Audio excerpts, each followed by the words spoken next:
Hermana, ¿nos podría buscar, hermana Nachita, Salmo 2.7, por favor? El Salmo 2.7.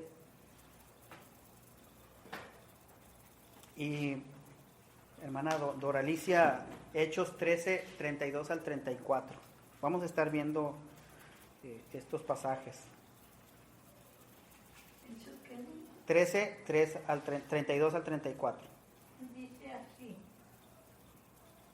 Yo, 2.7. sí. Dice, yo publicaré el decreto que Abraham me ha dicho. Mi hijo eres tú, yo te engendré hoy. Así es. Ese es el pasaje del cual está haciendo referencia la carta de Hebreos. La carta de Hebreos hace mucha referencia al Antiguo Testamento. Y ahí es donde dice, yo te engendré hoy. Ahora, ¿a qué se referirá cuando dice, yo te engendré hoy? ¿Se refiere al nacimiento de Jesús en Belén? Cuando dice, yo te engendré hoy. ¿O a qué se referirá? Entonces, eso es algo bien interesante y eso es lo que causa una diferencia. Por lo general, engendrar se refiere cuando algo es creado o procreado, ¿verdad? Pero aquí no necesariamente se refiere al nacimiento de Jesús en Belén o a lo que llamamos nosotros la encarnación del Mesías. Hay un pasaje, Hechos 13:32 al 34, hermana, ¿nos lo puede leer, por favor? Dice, 13:32 al 34.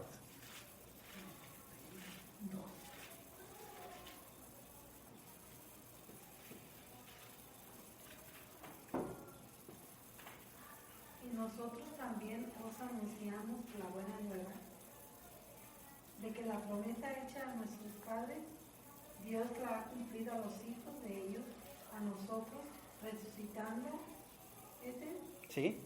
resucitando a Jesús, como está escrito.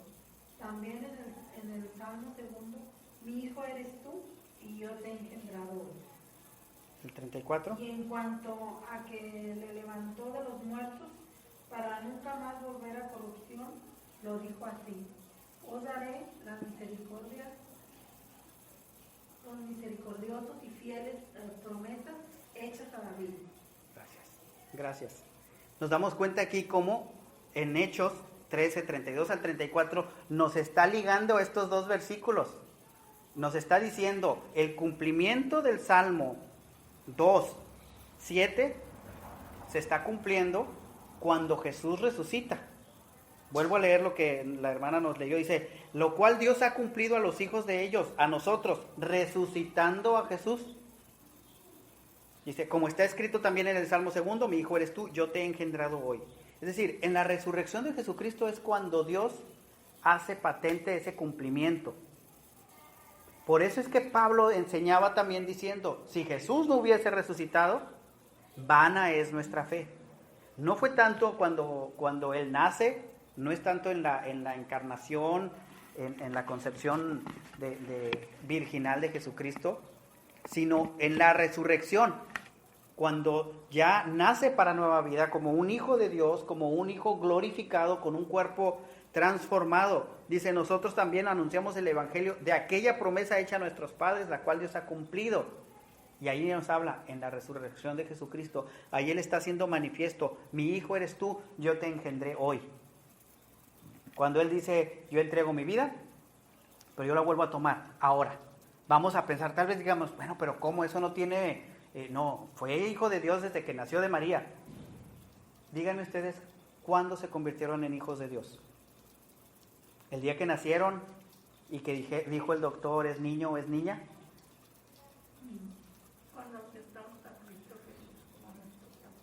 Cuando aceptamos a Cristo, que también se refiere a cuando hay esa muerte a nuestra carne y una resurrección espiritual, que es en este caso lo que pasó con Jesús. ¿Sí? Esta resurrección para vida, en una vida gloriosa, en una vida transformada. Pero Él, aquí Dios afirma, este es mi hijo. Ahora, sabemos que en el bautismo hizo esa confirmación, pero el cumplimiento de toda la promesa que Dios hizo fue en el momento de la resurrección. Hechos 13:32 al 34. se compara el sepulcro como con una matriz.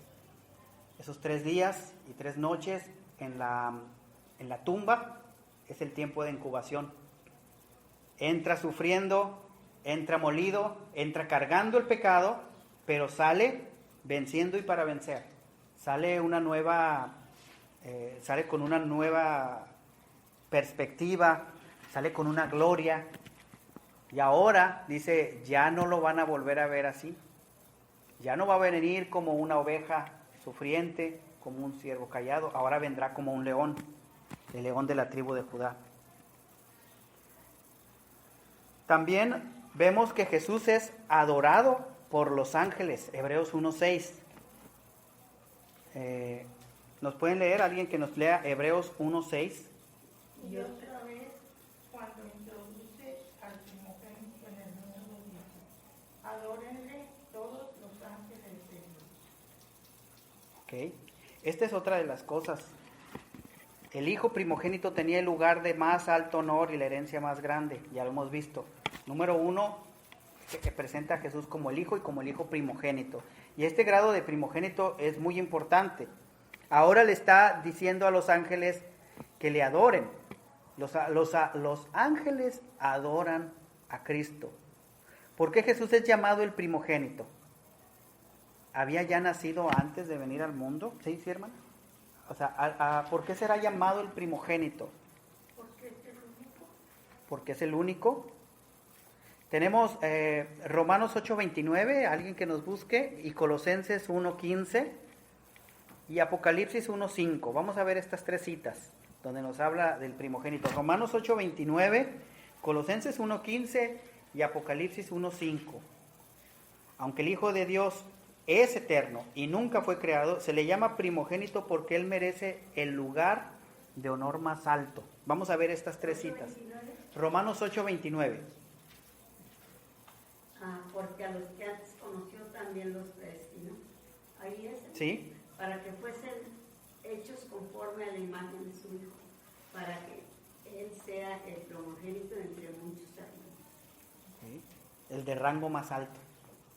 Dice que a los que antes conoció también los predestinó para que fuesen hechos conforme a la imagen de su Hijo, es decir, de Jesucristo. Y luego dice, para que Él, Cristo, sea el primogénito de entre todos nosotros. El primogénito. Ok. Vemos también Colosenses 1:15. El cual es la imagen de Dios, invisible, el primogénito de toda creación. El primogénito de toda creación. Ahora sí que no hay quien se pueda comparar con Él. Primogénito nos habla de ser el primero en todas las cosas. ¿Sí? El primero en todas las cosas. No solamente el primer hijo, sino también, acuérdense que hay 2 palabras muy parecidas en la Biblia cuando se refieren a Jesucristo. Se refieren como el primogénito y también se refieren como el unigénito. Porque hay por ahí una doctrina entre cristianos que dicen, bueno, no sé si sean cristianos o no, pero hay una doctrina que enseña que Jesús y Luzbel eran hermanos, pero que cuando Dios decide agraciar a Jesús como el redentor del mundo, la Luzbel le entra celo y le entra envidia, se convierte pues en Satanás, ¿verdad? Y se rebela contra Dios, pero que ellos eran del mismo nivel, eran hermanos, ¿no? Entonces como su hermano menor, por decir así, pero Dios le dio la primacidad o la primogenitura a Jesús, y entonces se enojó Satanás, y por eso ha sido el conflicto de los siglos. Entonces sucedió como Jacob y Esaú. ¿Cómo Jacob y Esaú? Nunca había oído. Hay un libro que se llama El deseado de las gentes, El deseo de todas las gentes, y ahí trae bueno, y hay otros libros, hay muchos, vamos a encontrar muchas cosas, pero Hebreos nos saca de dudas. O sea, cuando dice primogénito y unigénito no hay otro que se compare a Él, no hay otro que pueda decir éramos iguales, no, Él tiene la superioridad, porque les digo, sí hay quienes dicen, incluso en esas enseñanzas mencionan que Jesús y Luzbel servían a Dios, y cuando Dios creó todas las cosas, ellos las crearon juntos. Entonces, que por decir, uno detenía de un lado y el otro detenía del otro lado. A uno lo tenía a su derecha y el otro a su izquierda. Y bueno, Apocalipsis 1:5 nos dice, y de Jesucristo, testigo fiel, el primogénito de los muertos. Es el primogénito de la creación, el primogénito de los muertos, el primogénito de muchos hermanos. Es el primero, el de más alto rango en todas las cosas. Por eso es que Él es digno de adoración. Aún los ángeles se postran a adorarle. Dice, y otra vez, cuando introduce al primogénito, a Jesús, en el mundo, dice, adórenle todos los ángeles de Dios. Esto es muy importante notar, porque dice Dios, mía es la gloria y no la comparto con nadie. ¿Por qué Dios ordenaría que adoren a Jesús? ¿Por qué Dios ordenaría que adoren a otra persona que no sea Él mismo? ¿Verdad? Eso va contrario a Él. Si Él solamente, dice el salmista, no a nosotros, oh Dios, no a nosotros, sino a tu nombre sea dada la gloria. Pero aquí Dios está diciendo, adoren a todos los ángeles, que adoren a Él. En Isaías hay un pasaje que dice, mi honra es mía y no la comparto. No la comparto con nadie. Así es. Entonces, pero aquí sí está diciendo, adoren al primogénito. Entonces, esto ya nos da más pauta para entender la supremacía de Jesucristo. Hay muchos salmos que ordenan a los ángeles que adoren a Dios, a su Creador, y como declara Hebreos, Jesús es Dios y Creador de los ángeles. En Hebreos, aquí lo estamos viendo. Dice, yo Juan, hablando en Apocalipsis capítulo 22, yo Juan, soy el que oyó y vio estas cosas, y después que las hube oído y visto, me postré para adorar a los pies del ángel que me mostraba estas cosas. Pero él me dijo, mira, no lo hagas, porque yo soy consiervo tuyo, de tus hermanos los profetas, y los que guardan las palabras de este libro. Adora a Dios. Así es como termina el verso 9. Adora a Dios. El mismo ángel le dice, no me adores, adora a Dios. Y es triste, yo mientras estudiaba esto, es triste pensar que hoy en día hay gente que adora a los ángeles, que adora tanta cosa, y que esta actitud, uno que otro pastor deberíamos de tenerla también, porque hay hermanos que casi le prenden la veladora al pastor o al evangelista o al, ¿verdad? Sí. Y que debería de tomar estas palabras que dijo el ángel. No.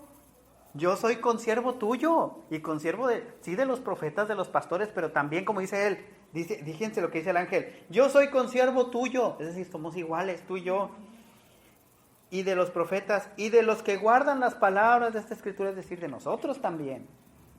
Y luego ya termina diciendo, adora a Dios. como Pablo y Bernabé cuando querían hacerlos, porque ellos decían que eran Dios. Sí, a Pablo lo querían adorar porque... Y Pablo rasgó sus vestidos. Pablo rasgó sus vestidos reconociendo. Y eso es algo que debemos nosotros de reconocer. De reconocer que solamente a Dios sea dada la gloria. De hecho, esas son de las 5 solas que la Reforma luterana trajo.